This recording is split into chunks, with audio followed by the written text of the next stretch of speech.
நாம் அரசியலுக்கு வந்ததிலிருந்தே நம்மளை பற்றி நிறையா சில வதந்திகள், அந்த டீம் இந்த டீம் அப்படிலாம் சொல்லிக்கிட்டு இருக்காங்க இல்லையா.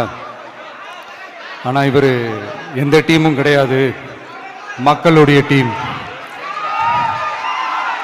பீப்புள்ஸ் டீம் அப்படின்னு எல்லாருக்கும் தெரிஞ்சதுக்கப்புறம் வேற என்ன அவதூறு பரப்பலாம் இவர் மேலே அப்படின்ட்டு ட்ரை பண்ணி எல்லாமே அவங்களுக்கு ஒர்க் அவுட் ஆகலை.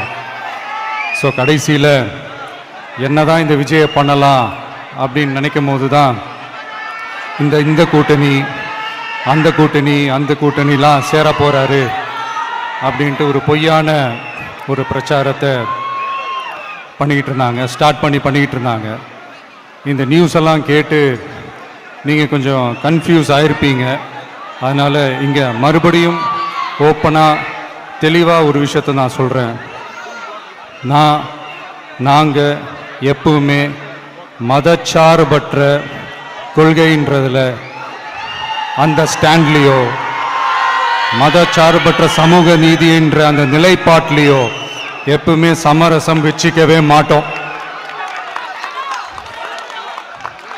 நம்மளுடைய தலைமையில தான் ஆட்சி அப்படின்றதுல எப்பவுமே உறுதியாக இருக்கிறோம். நம்மளுடைய முதல் மாநாட்டில் கூட நான் சொன்ன மாதிரி அரசியலில் யாருக்காகவும் எதுக்காகவும் எந்த விதமான ஒரு சமரசமும் நம்ம வச்சுக்க போகிறதே எல்லாம் அந்த பேச்சுவார்த்தையே கிடையாது. சரிங்களா? அதனால் யார் என்ன அவதூறு பரப்புனாலும் தயவு செஞ்சு அதை நம்பாதீங்க. எல்லாம் வல்ல இறைவனின் அருளால் நாம் நினைச்ச டார்கெட்டை நம்மளால நிச்சயமா அடைய முடியும்.